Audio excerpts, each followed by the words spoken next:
हाँ जी साथियों, नमस्कार। हम पढ़ रहे थे इंडिया करंट अफेयर्स। उसका जो अगला पार्ट है वो हम लेके आए हैं। पहला जो प्रश्न है आपके सामने, उसको देखिएगा कि सूची फर्स्ट है उसको सूची सेकंड से मिलान करना है। किस प्रकार से इसमें सूचकांक है और भारत की रैंकिंग जो रैंकिंग है 2025-26 में वो क्या रही है। सूचकांक भारत की जो रैंकिंग है वो क्या है। ग्लोबल हंगर इंडेक्स, इसमें भारत की रैंकिंग कौन सी है। वर्ल्ड हैप्पीनेस रिपोर्ट, उसमें भारत की रैंकिंग। प्रेस स्वतंत्रता सूचकांक और मानव विकास सूचकांक। तो सबसे पहले अगर हमें यूं पता थोड़ा बहुत नॉर्मली अगर आइडिया हो तो हाल ही में मैंने आपको एक पढ़ाया था। वर्ल्ड हैप्पीनेस रिपोर्ट 2026 में भारत की जो रैंकिंग है आपके कौन सी है, 116 है। तो बी है वो आपके ऑप्शन 4 से मैच हो रहा है। तो बी है, ऑप्शन 4 से मैच हो रहा है। तो यहाँ पर इसमें सिर्फ ए है, इसमें एक है, इसमें तीन है, तो कौन सा हो जाएगा। ऑप्शन ए हमारे पास क्या मैच हो जाएगा। देखना इसका है क्या। ए है वो 3 से मैच कर रहा है, यानी ग्लोबल हंगर इंडेक्स में भारत की जो रैंकिंग है 102 है। कितनी रैंकिंग है, 102 है। और वर्ल्ड हैप्पीनेस में आपकी रिपोर्ट 116 है। और प्रेस स्वतंत्रता सूचकांक में रैंक जो भारत की है वो 151 है। और लास्ट बचता है आपके मानव विकास सूचकांक 130 है जो रैंक है। ये जो रैंक है, अब इनके बहुत सारे आधार और मापदंड होते हैं, उसके अनुसार ये तय की जाती है। चलते हैं नेक्स्ट क्वेश्चन पे।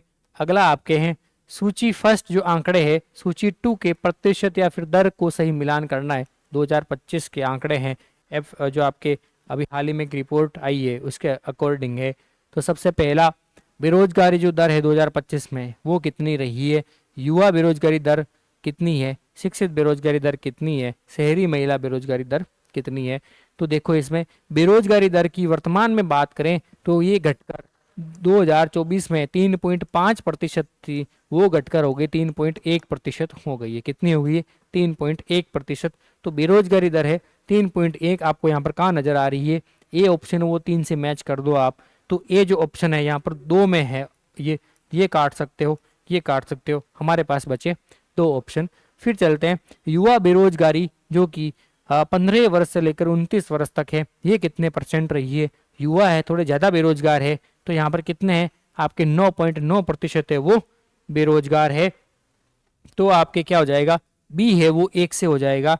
तो बी 1 से, यानी ये भी जो ऑप्शन है चला गया। तो बचा कौन सा है, ए ऑप्शन हमारे पास बचा है। तो इसमें देखो युवा बेरोजगारी दर है कितनी, 9.9% रही है। शिक्षित जो बेरोजगारी दर है वो आपके 6.5% शिक्षित जो बेरोजगारी है। और सबसे ज्यादा है आपके लास्ट बचा है शहरी महिला जो बेरोजगारी दर है वो कितनी है आपके 6.4% है। तो इसका मिलान कर लेना। ये था आपके एक अच्छा प्रश्न है, आने वाले सेकंड ग्रेड में एग्जाम में बन सकता है। चलते हैं नेक्स्ट क्वेश्चन पे। युद्धपोत मालवण के संदर्भ में निम्नलिखित कथनों पर हमें विचार करना है। ये कथन 1 है आपके, ये कथन 2 है, ये कथन 3 है। ये भारतीय नौसेना के 8 उथले जल पनडुब्बी रोधी जहाजों की श्रृंखला का दूसरा युद्धपोत है।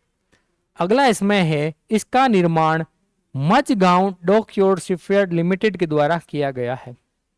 अगला इसमें है इसमें वाटर जेट प्रोफाइल जो परफल्सन सिस्टम है, आधुनिक सोनार तकनीक का इसमें उपयोग किया गया है। कौन सा कथन इसमें सत्य है, हमें यही चुनना है कि कौन सा जो कथन है वो सत्य है।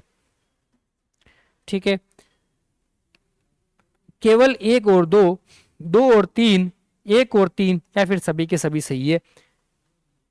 पहला जो कथन है ये दूसरा युद्धपोत है, सही है आपके। लेकिन दूसरा जो है मझगांव डॉक लिमिटेड ने नहीं करके इसका निर्माण किसने किया है, इसका निर्माण किया है कोचिन शिपयार्ड ने। किसने किया है, कोचिन शिपयार्ड ने।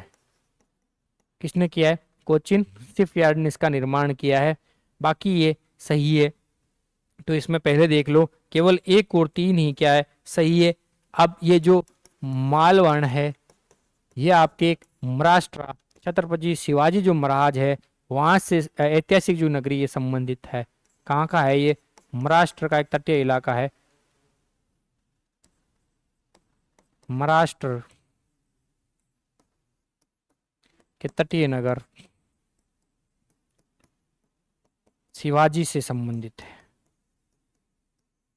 शिवाजी से संबंधित।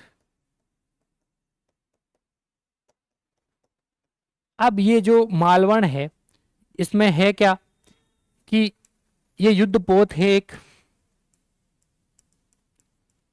जो कि समुद्र के भीतर, किसके भीतर, समुद्र के भीतर खतरे को पहचानता है, खतरे को क्या करता है, पहचानता है और उसको क्या कर देता है, नष्ट कर देता है। यानी समुद्र के भीतर ये क्या करेगा, लक्ष्य को पता करके उसको भेद देगा, खत्म कर देगा, निष्क्रिय कर देगा। तो ये इसका मुख्य कार्य है। तो ये था आपके क्वेश्चन नंबर 13। ठीक है, चलते हैं नेक्स्ट क्वेश्चन पे। श्रम बल भागीदारी वर्कफोर्स के आंकड़ों के अनुसार, जो आपके पहला जो कथन है, कथन ए, देश के श्रम बल में महिलाओं की भागीदारी 40.1% तक पहुंच गई है। कथन, कारण ग्रामीण इलाकों में 15 से लेकर 29 साल के युवाओं में बेरोजगारी की जो दर है वो भारी गिरावट आई है। हमें पता करना है, हमें सही जो कथन है उसका उत्तर देना है कि ए और आर दोनों सही है। ए जो आर है वो ए की सही व्याख्या है, ए और आर दोनों सही है, लेकिन आर ए की सही व्याख्या नहीं है। ए सही है लेकिन आर गलत है, या फिर ए गलत है लेकिन आर सही है। इसमें क्या है, दोनों कथन सही तो है लेकिन दोनों एक दूसरे की सही व्याख्या नहीं कर रहे हैं, क्योंकि वो तो बता रहे हैं महिलाओं की भागीदारी बता रहे हैं, जबकि ये क्या कर रहे हैं, युवाओं की बेरोजगारी दर को बता रहे हैं। जो बेरोजगारी दर है वो आपके 10%, ऑलमोस्ट 10% से घटकर कितनी हो गई है, 8.5% रह गई है। यानी भारी गिरावट आई है ग्रामीण इलाकों में। कितने, ग्रामीण इलाकों में महिला जो भागीदारी है। बजट की बात करें तो बजट में आपके लगभग 41.7% है वो घोषणा हुई है, जबकि ग्रामीण क्षेत्र की बात करें तो ग्रामीण क्षेत्र में महिलाओं की जो श्रम बल भागीदारी है, ग्रामीण क्षेत्र में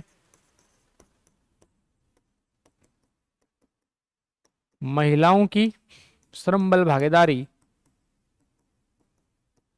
वो रही है आपके लगभग 47.1% रही है। कितनी रही है, 47.1%। अगर ओवरऑल बात कर लेते हैं हम श्रम बल की पुरुष प्लस महिला, तो वो रही है 59.3% 2025 में रही है। ये है आपके महिला प्लस पुरुष दोनों की, महिला प्लस पुरुष दोनों की। तो ये थी आपके कंप्लीट इंफॉर्मेशन इसके बारे में। चलते हैं नेक्स्ट क्वेश्चन पे। 10वीं विश्व जूनियर वुशु प्रतियोगिता के संदर्भ में निम्नलिखित कथनों पर हमें क्या करना है, विचार करना है। ये आपके कथन 1 है, ये 2 है, ये कथन 3 है। ये प्रतियोगिता भारत के जयपुर शहर में आयोजित की गई थी, पहला।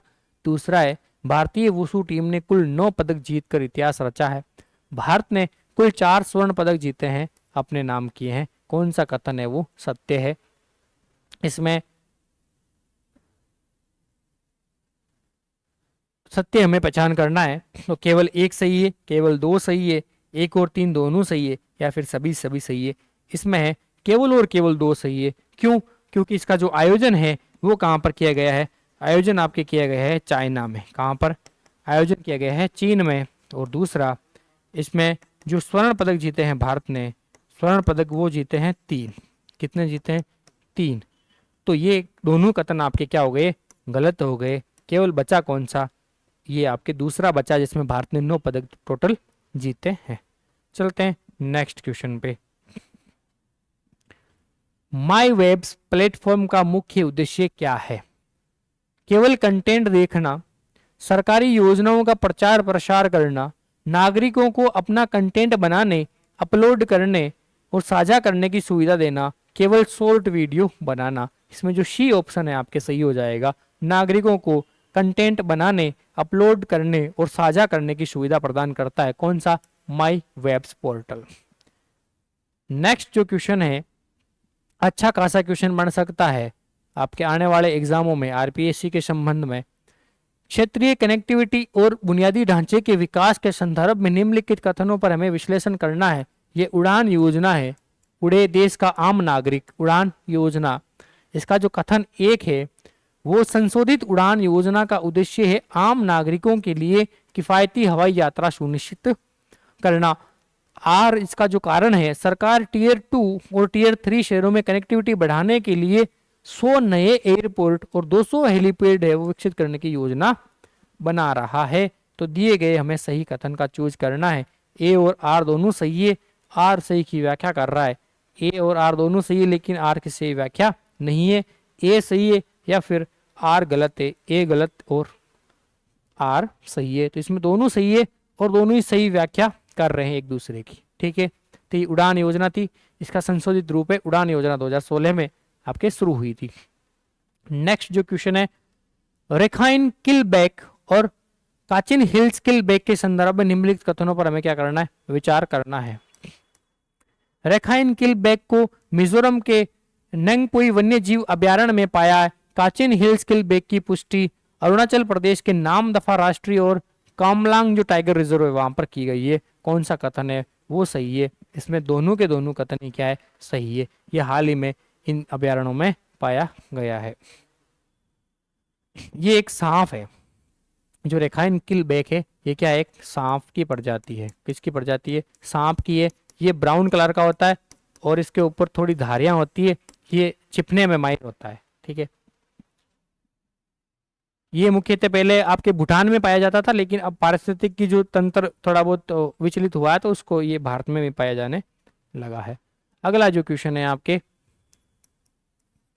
अंतर्राष्ट्रीय अक्षय ऊर्जा एजेंसी यानी एरिना के अनुसार कुल स्थापित नवीनीकरण ऊर्जा क्षमता में विश्व में भारत है वो चौथे स्थान पे पहुंच चुका है। हाँ, क्षमता में भारत है वो चौथे स्थान पे है। जनवरी 2026 तक भारत की जो स्थापित सौर ऊर्जा क्षमता है वो 203 गीगावाट तक पहुंच गई है। ये भी सही है। वर्तमान में हमें पता करना है कितने सही है। इसमें दोनों के दोनों कथन क्या है, सही है। चलते हैं नेक्स्ट क्वेश्चन पे। अगला है आपके, भारत की पहली स्वदेशी जो बुलेट ट्रेन है उसका नाम क्या है? स्वदेशी जो बुलेट ट्रेन है उसका नाम क्या है? A15 है या फिर B28 है, C30 है या फिर D40? तो क्या इसका नाम कौन सा हो जाएगा? B28 है। इसका जो संचालन है सूरत से वापी तक किया जाएगा, शुरुआत में सूरत से वापी तक, जबकि बाकी ये चलेगी आपके, ये तो टोटल 97 किलोमीटर चलेगी। यहाँ इसका प्रशिक्षण किया जाएगा या फिर परीक्षण किया जाएगा, ये तो चलेगी यहाँ से, जबकि इसकी टोटल जो दूरी हो जाएगी या फिर चलेगी, ये चलेगी आपके मुंबई से अहमदाबाद, मुंबई से अहमदाबाद। ठीक है, तो ये थी। ये अब कब आ जाएगी भारत में? 2027 से ये संचालन इसका शुरू हो जाएगा। 2027 से क्या हो जाएगा, इसका संचालन शुरू हो जाएगा। चेन्नई की एक कंपनी है वो इसका निर्माण कर रही है। टोटल इसमें डिब्बे की बात कर लेते हैं तो इसमें 8 डिब्बे होंगे। कितने होंगे? 8 डिब्बे होंगे। चलते हैं। तो ये थे आपके आज के 10 क्वेश्चन। कैसे लगे बताना जरूर। Thank you.